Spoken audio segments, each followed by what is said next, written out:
Mais il faudra bien qu'il le fasse et qu'il s'en donne les moyens. Et je ne vois pas d'autre moyen, dans un premier temps, que la nationalisation.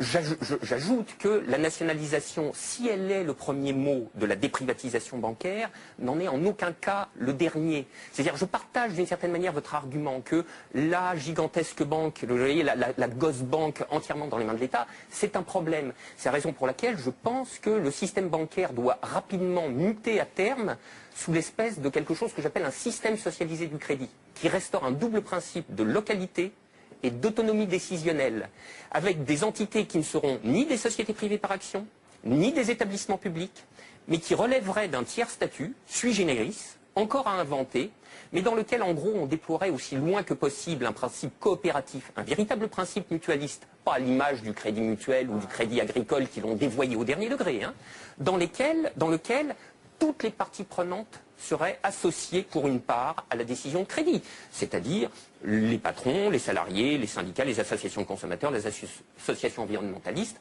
évidemment encadrés par des professionnels du risque de crédit, des représentants des autorités étatiques et monétaires, etc., mais qui rendraient enfin la finance à ceux qu'elle concerne au premier chef. Le système socialisé du crédit, c'est ce que vous expliquez dans votre livre, Une crise de trop, dont je faisais mention tout à l'heure. Absolument. Et c'est pour ça que j'insiste sur les termes. Il s'agit d'une déprivatisation qui prend d'abord la forme de la nationalisation et puis de quelque chose qu'on pourrait appeler une communalisation du crédit, puisqu'il est vrai que les conditions générales du crédit à l'économie sont un bien commun également, et qu'en tant que tel, ce bien doit être restitué au commun. Merci tous les deux.